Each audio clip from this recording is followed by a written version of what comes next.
बृहस्पतिवार व्रत को करने से समस्त इच्छाएं पूर्ण होती है और बृहस्पति महाराज प्रसन्न होते हैं। धन, विद्या, पुत्र तथा मनोवांछित फल की प्राप्ति होती है। परिवार में सुख तथा शांति रहती है। इसीलिए यह व्रत सर्वश्रेष्ठ और अति फलदायक है। इस व्रत में केले का पूजन करें।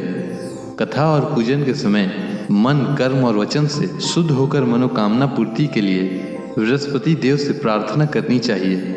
दिन में एक समय ही भोजन करें। भोजन चने की दाल आदि का करें। नमक न खाएं। पीले वस्त्र पहनें। पीले फलों का प्रयोग करें। पीले चंदन से पूजन करें। पूजन के बाद भगवान बृहस्पति की कथा सुननी चाहिए। बृहस्पतिवार व्रत कथा प्राचीन समय की बात है। एक नगर में एक बड़ा व्यापारी रहता था। वह जहाजों में माल लादकर दूसरे देशों में भेजा करता था। वह जिस प्रकार अधिक धन कमाता था उसी प्रकार जी खोलकर दान भी करता था। परंतु उसकी पत्नी अत्यंत कंजूस थी।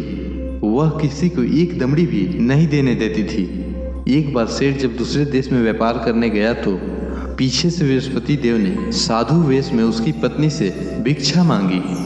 व्यापारी की पत्नी बृहस्पति देव से बोली, हे साधु महाराज, मैं इस दान और पुण्य से तंग आ गई हूँ। आप कोई ऐसा उपाय बताएं जिससे मेरा सारा धन नष्ट हो जाए और मैं आराम से रह सकूं। मैं यह धन लूटता हुआ नहीं देख सकती।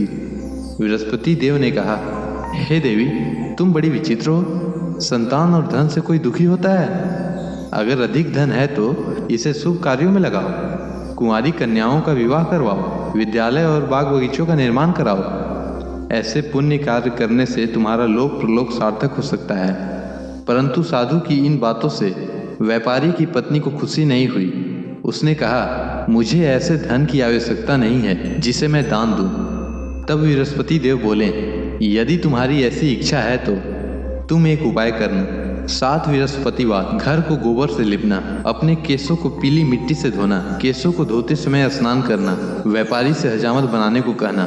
भोजन में मांस मदिरा खाना। कपड़े अपने घर धोना। ऐसा करने से तुम्हारा सारा धन नष्ट हो जाएगा। इतना कहकर बृहस्पति देव अंतर ध्यान हो गए। व्यापारी की पत्नी ने बृहस्पति देव के कहे अनुसार 7 बृहस्पतिवार वैसा ही करने का निश्चय किया। केवल 3 बृहस्पतिवार बीते थे कि उसकी समस्त धन संपत्ति नष्ट हो गई और वह परलोक सिधार गई। जब व्यापारी वापस आया तो उसने देखा कि उसका सब कुछ नष्ट हो चुका है। उस व्यापारी ने अपनी पुत्री को संतावना दी और दूसरे नगर में जाकर बस गया। वहाँ वह जंगल से लकड़ी काटकर लाता और शहर में बेचता। इस तरह वह अपना जीवन व्यतीत करने लगा। एक दिन उसकी पुत्री ने दही खाने की इच्छा प्रकट की, लेकिन व्यापारी के पास दही खरीदने के पैसे नहीं थे। वह अपनी पुत्री को आश्वासन देकर जंगल में लकड़ी काटने चला गया। वहाँ एक वृक्ष के नीचे बैठ अपनी पूर्व दशा पर विचार कर रोने लगा। उस दिन बृहस्पतिवार था। तभी वहाँ बृहस्पति देव साधु के रूप में सेठ के पास आए और बोले, हे मनुष्य, तुम इस जंगल में किस चिंता में बैठे हो? तब व्यापारी बोला, हे महाराज, आप सब कुछ जानते हैं। इतना कहकर व्यापारी अपनी कहानी सुनाकर रो पड़ा। बृहस्पति देव बोले, देखो बेटा, तुम्हारी पत्नी ने बृहस्पति देव का अपमान किया था, इसी कारण तुम्हारा यह हाल हुआ है। लेकिन अब तुम किसी प्रकार की चिंता मत करो। तुम गुरुवार के दिन बृहस्पति देव का पाठ करो। 2 पैसे के चने और गुड़ को लेकर जल के लोटे में शक्कर डालकर वह अमृत और प्रसाद अपने परिवार के सदस्यों और कथा सुनने वालों में बांट दो। स्वयं भी प्रसाद और चना अमृत लो। भगवान तुम्हारा अवश्य कल्याण करेंगे। साधु की बात सुनकर व्यापारी बोला, महाराज, मुझे तो इतना भी नहीं बचता कि मैं अपनी पुत्री को दही लाकर दे सकूं। इस पर साधु जी बोले, तुम लकड़ियां शहर में बेचने जाना। तुम्हें लकड़ियों के दाम पहले से चौगुना मिलेंगे, जिससे तुम्हारे सारे कार्य सिद्ध हो जाएंगे। उसने लकड़ियां काटी और शहर में बेचने के लिए चल पड़ा। उसकी लकड़ियां अच्छे दाम में बिक गई, जिससे उसने अपनी पुत्री के लिए दही लिया और गुरुवार की कथा हेतु चना गुड़ लेकर कथा की और प्रसाद बांटकर स्वयं भी खाया। उसी दिन से उसकी सभी कठिनाइयां दूर होने लगी। परंतु अगले बृहस्पतिवार को वह कथा करना भूल गया। अगले दिन वहाँ के राजा ने एक बड़े यज्ञ का आयोजन कर पूरे नगर के लोगों के लिए भोज का आयोजन किया। राजा की आज्ञानुसार पूरा नगर राजा के महल में भोज करने गया, लेकिन व्यापारी व उसकी पुत्री तनिक विलंब से पहुँचे। अतः उन दोनों को राजा ने अपने महल में ले जाकर भोजन करवाया। जब वे दोनों लौट कर आए तब रानी ने देखा कि उसका खूंटी पर टंगा हार गायब है। रानी को व्यापारी और उसकी पुत्री पर संदेह हुआ कि उसका हार उन दोनों ने ही चुराया है। राजा की आज्ञा से उन दोनों को कारागार में डाल दिया गया। कैद में पड़कर दोनों अत्यंत दुखी हुए। वहां उन्होंने बृहस्पति देवता का स्मरण किया। बृहस्पति देव ने प्रकट होकर व्यापारी को उसकी भूल का आभास कराया और उन्हें सलाह दी कि गुरुवार के दिन कैद खाने के दरवाजे पर तुम्हें 2 पैसे मिलेंगे, उससे तुम चने और मुनक्का मंगवाकर विधि पूर्वक बृहस्पति देवता का पूजन करना, तुम्हारे सब दुख दूर हो जाएंगे। बृहस्पतिवार को कैद खाने के द्वार पर उन्हें 2 पैसे मिले। बाहर सड़क पर एक स्त्री जा रही थी। व्यापारी ने उसे बुलाकर गुड़ और चने लाने को कहा। इस पर वह स्त्री बोली, मैं अपनी बहू के लिए गहने लेने जा रही हूँ, मेरे पास समय नहीं है। इतना कहकर वह चली गई। थोड़ी देर बाद वहां से एक और स्त्री निकली। व्यापारी ने उसे बुलाकर कहा कि हे बहन, मुझे बृहस्पतिवार की कथा करनी है, तुम मुझे 2 पैसे का गुड़ चना ला दो। बृहस्पति देव का नाम सुनकर वह स्त्री बोली, भाई मैं तुम्हें अभी गुड़ चना लाकर देती हूँ। मेरा इकलौता पुत्र मर गया है, मैं उसके लिए कफन लेने जा रही थी, लेकिन मैं पहले तुम्हारा काम करूंगी, उसके बाद अपने पुत्र के लिए कफन लाऊंगी।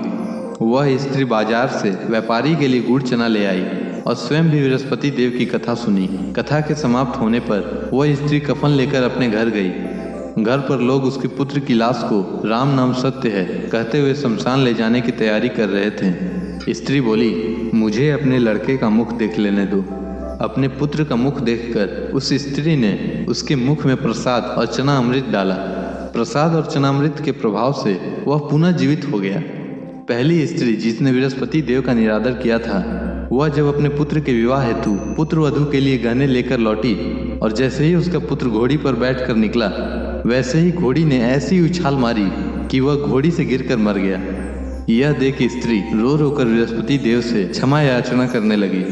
उस स्त्री की याचना से बृहस्पति देव साधु वेश में वहां पहुंचकर कहने लगे, देवी तुम्हें अधिक विलाप करने की आवश्यकता नहीं है, यह बृहस्पति देव का अनादर करने का कारण हुआ है। तुम वापस जाकर मेरे भक्त से क्षमा मांगकर कथा सुनो, तभी तुम्हारी मनोकामना पूर्ण होगी। जेल में जाकर उस स्त्री ने व्यापारी से माफी मांगी और कथा सुनी। कथा के उपरांत वह प्रसाद और चनामृत लेकर अपने घर वापस आई। घर आकर उसने चना अमृत अपने मृत पुत्र के मुख में डाला। चनामृत के प्रभाव से उसका पुत्र भी जीवित हो उठा।